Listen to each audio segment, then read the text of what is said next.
Barren wife for a dying land. I know where the water is. The creek had been dry for 2 seasons.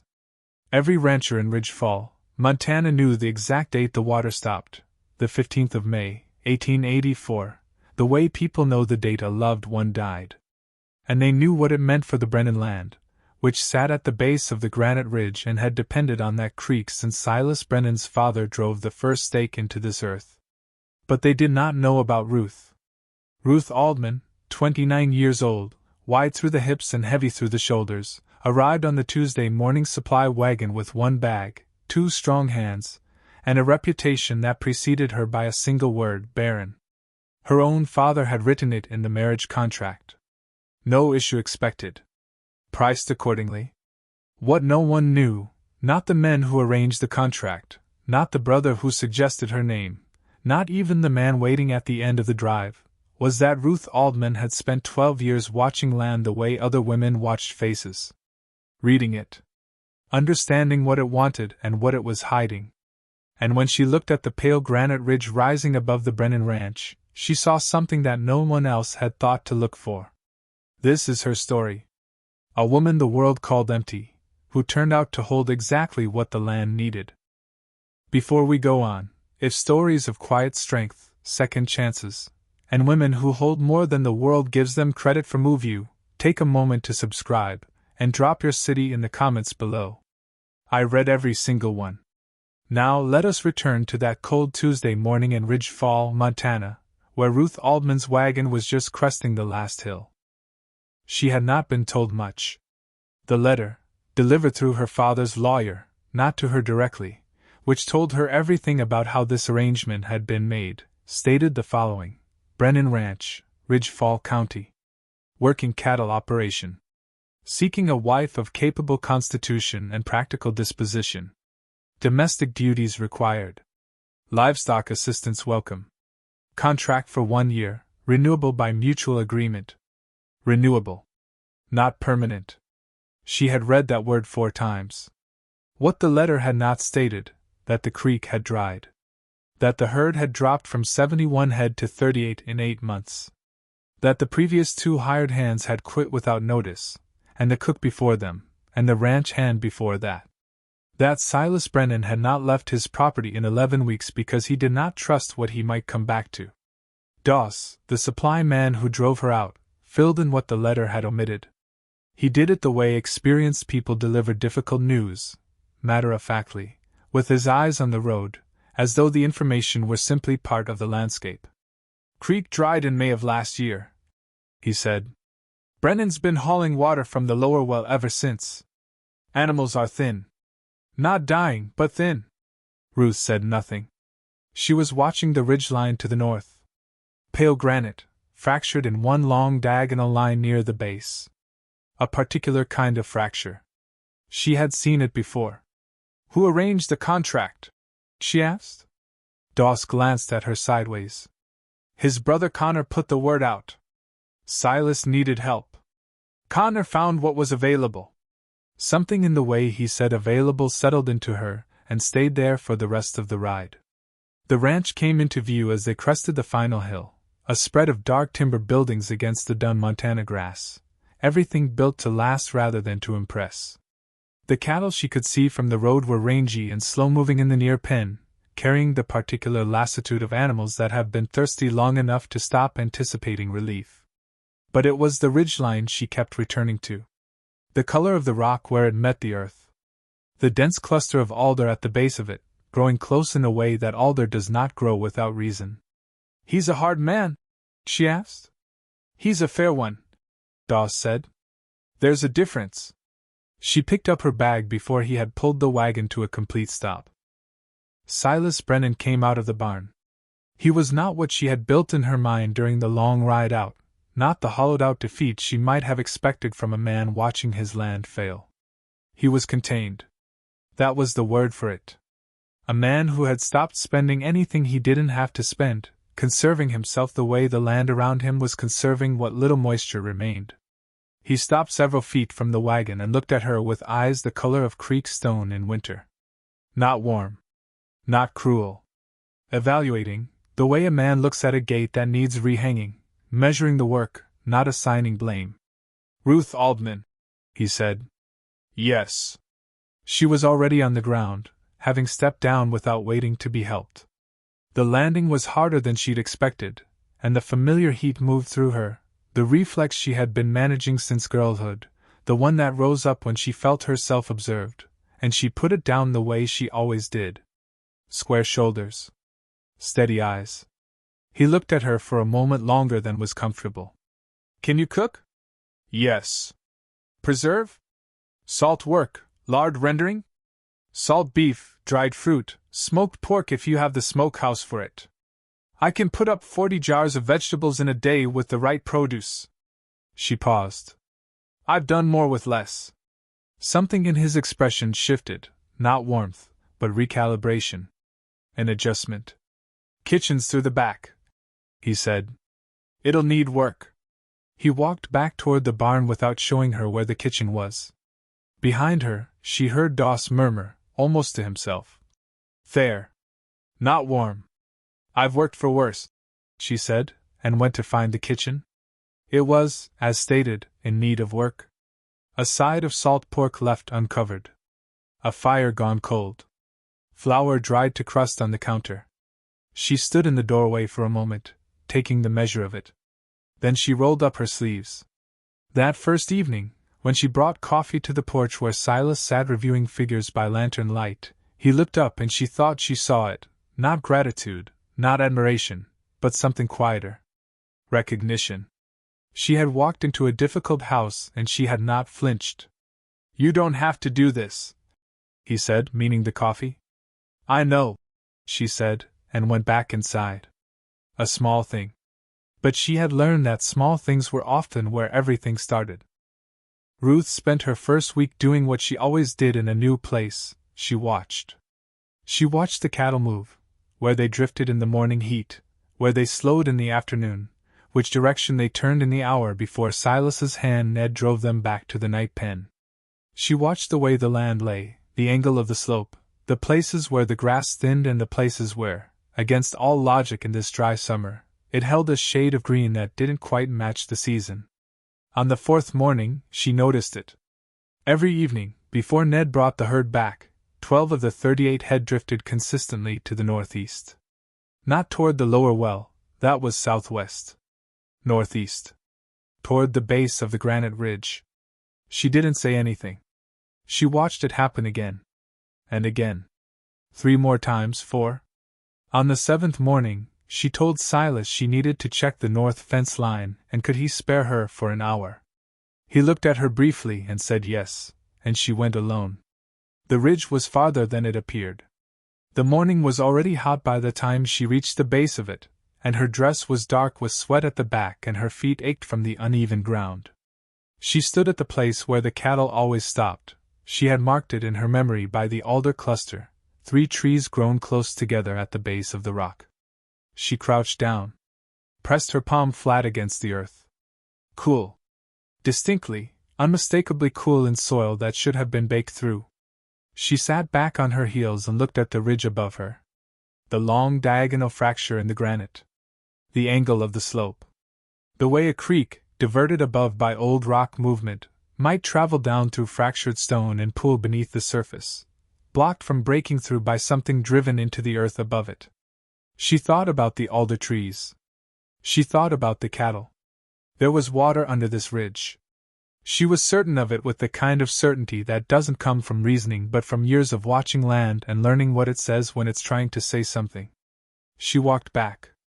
That evening, after supper was cleared and Silas's brother Connor had left from his regular visit, she had been cataloging those visits, the questions Connor asked, the way his eyes moved across the property like a man tallying an estate. She found Silas at the kitchen table with the ledger.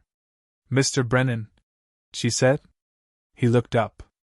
I think your cattle are tracking something in the north pasture. Something underground. I'd like to show you tomorrow, if you're willing. He looked at her for a long moment, the measuring look she was beginning to read. First light, he said, and returned to the ledger. Connor Brennan arrived before they'd left for the ridge.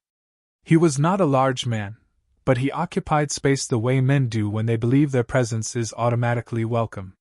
He had Silas's jaw and Silas's coloring and none of Silas's stillness. Connor moved constantly, a hand on the doorframe, a glance at the window, weight shifting, and Ruth, watching from the kitchen, thought, "This is a man who is always running numbers." She had been running her own. He had introduced the marriage contract. He had suggested her name, the Barren woman, priced accordingly, at a moment when Silas was desperate enough to agree to something he might not have otherwise considered. He visited the ranch twice a week, always asking about the ledger, the herd count, the water situation.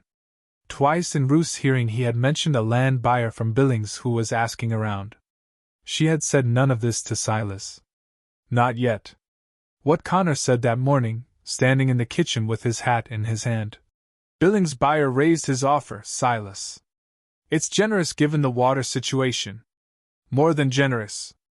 I'm not selling," Silas said. "You've been saying that since July." Connor's voice was even, patient, the tone of a man who has rehearsed this. "The herd's at 38. You have no creek, no winter feed contract, and—" a glance toward Ruth, brief and deliberate. "Expenses that didn't exist before. At what point does stubborn become foolish?" Ruth set coffee on the table and said nothing. "We're leaving in a moment," Silas said to her. She nodded and went for her coat. Behind her, she heard Connor drop his voice. "Silas! Think carefully about what you're protecting." And Silas, quieter still. "I know exactly what I'm protecting." The walk to the ridge was mostly silent. But it was the silence of two people moving toward the same thing, which is different from two people with nothing to say. She showed him where to stand. Silas crouched where she had crouched and pressed his palm flat against the earth. Held it there. His expression did not change, but his eyes went still in the particular way they did when he was computing something. Ned, beside him, felt it too and looked up with something new in his face. "It's cool," Ned said. Silas said nothing. He was looking at the alder trees. He stood and walked the line of the ridge east then west, the way he did everything, without hurry, without theater. "Your cattle come here every evening," Ruth said. "Not to the well. Here. I've watched it for 4 days. I noticed it," he said. He turned. 3 weeks ago. I didn't know what to make of it." She took a breath. "There's a subsurface channel. The fracture line in the granite." She pointed to the long diagonal split. "It runs southeast at roughly the angle of the old creek bed. Water from snowmelt above has been collecting in that fracture for years, maybe decades. It should be breaking surface here, at the base. But it isn't."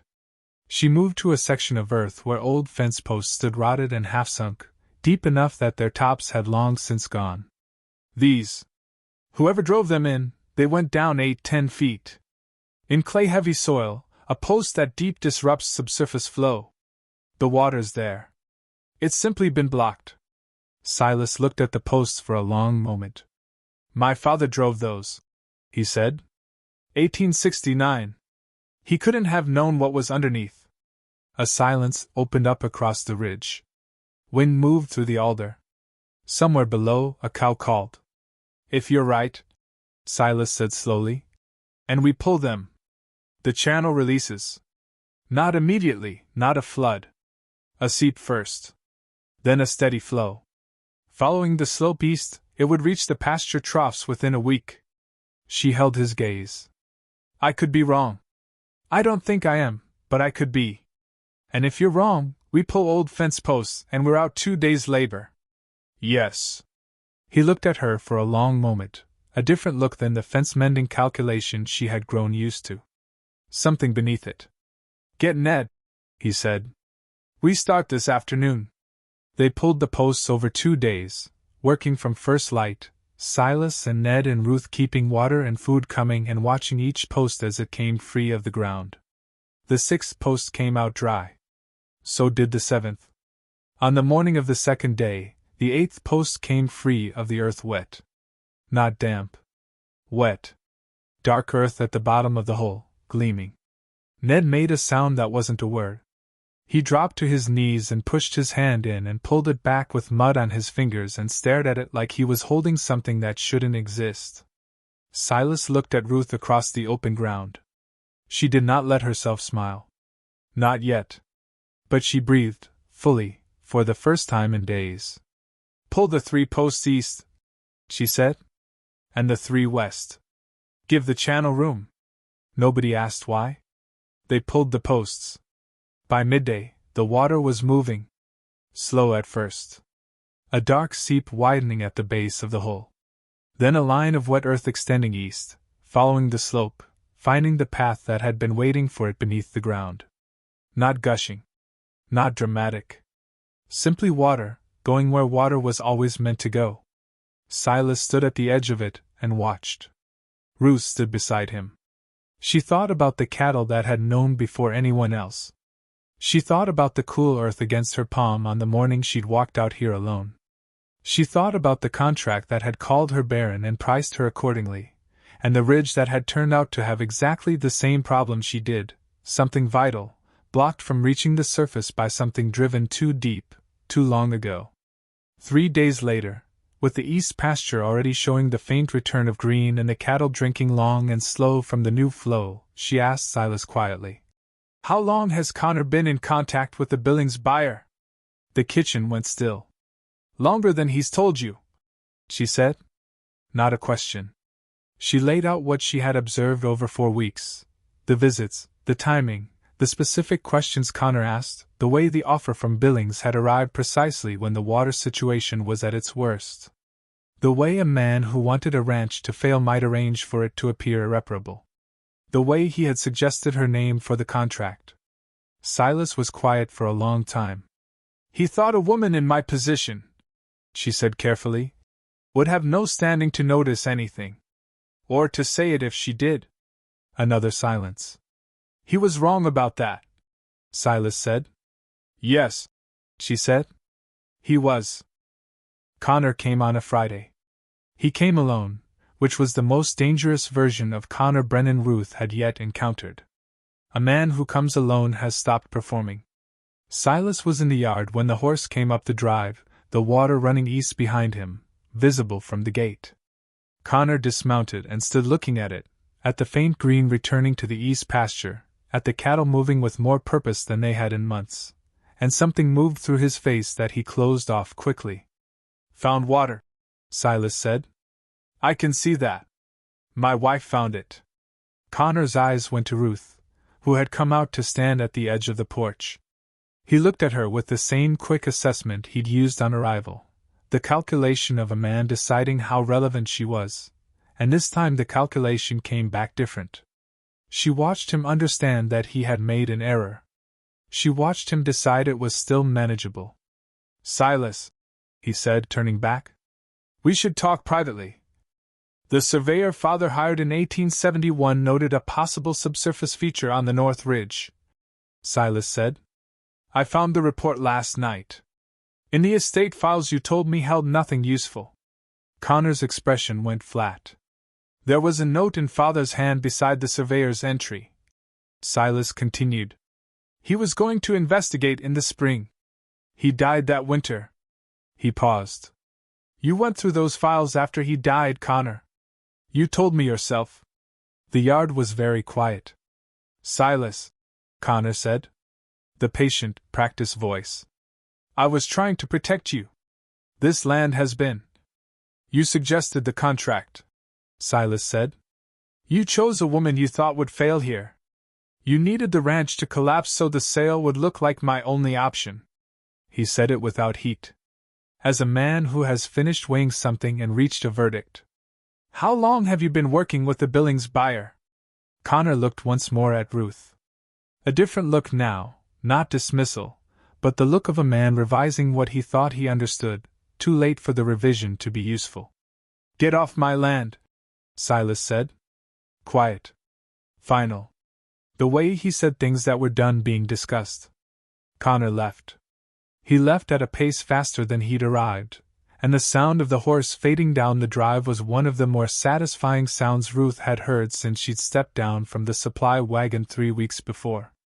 Silas stood in the yard until the sound was entirely gone. Then he turned and looked at her. "You wrote it down," he said. "Everything you'd observed." "Yes. In case you needed it." He held her gaze for a moment. "Thank you," he said. "Just that." She shook her head. "The water was always there. You found it. Your cattle found it. I just paid attention." He almost smiled, the faintest movement at the corner of his mouth, there and gone. But she had learned, in 3 weeks, what Silas Brennan's almost smile was worth. It was worth more than most men's speeches. By October, the East Pasture Creek ran clean and steady. By October, the herd stood at 54 head, 3 of them calves born that season, loud and healthy and impossible to look at without feeling something loosen in the chest. The winter feed contract was signed. The Billings buyer had gone silent. Connor had not returned. And Ruth Aldman, who had arrived labeled Barren and priced accordingly, had taken to walking the granite ridge each morning in the blue hour before the ranch woke up. Not searching now. Simply watching. The way her grandfather had taught her to watch land, without needing it to be anything other than what it already was. Silas found her there on a morning in the first week of October, when the larches on the upper ridge had turned gold, and the air carried the particular edge of Montana autumn, clean and serious. He climbed up without announcing himself and stood beside her, and they looked at the valley below together, the cattle, the green return to the east pasture, the thin silver thread of the running water catching early light. "My father used to say this was the finest land in Ridgefall County," he said. "He was right," she said. A silence. The wind moved through the larch. Below them, a calf called out and was answered. "I owe you more than a contract," Silas said. Ruth looked at him. "You owe me nothing. I came here needing work and a roof. You gave me both." "That's not what I mean." He looked at the ridge, then back at her. His words, when they came, had the particular care of a man who spends them carefully. "I'd like you to stay. Not as an arrangement." He paused. "As a choice." She was quiet for a long moment. The water ran below them. The cattle moved slow and easy through the recovered grass. The morning light came across the ridge in long, flat sheets the color of the hay that was now stacked and waiting for winter. She had been on the road for 3 years before she came here. She had watched her family's farm fail and kept moving because stopping hadn't been an option. She had carried the word Barren like a stone in her coat pocket, heavy and constant, the weight of other people's verdict on what she was worth. She looked at Silas Brennan, and she thought about what it meant to stop moving. Not collapse. Not defeat. The particular stopping that meant you had found the place where stopping was right. "I'm already staying," she said. "I thought you noticed." He said nothing. But after a moment, without ceremony, without announcement, he reached over and tucked her hand into the crook of his arm. One careful motion. And they stood like that on the ridge above the land that had been given back to itself, while the water ran where it had always been meant to run. She had arrived called empty. She had arrived in a contract written by men who believed she had nothing to offer. She had arrived on land that was dying. And the land was alive now. The water was running. The cattle were fat in the October cold. And Ruth Aldman, who had pressed her palm against cool dark earth and felt something answer back, knew with the same bone-deep certainty she'd felt on that first morning, standing at the base of the granite ridge, sweat soaking her dress, feet aching, entirely alone, that she was exactly where she was supposed to be. She was not going anywhere.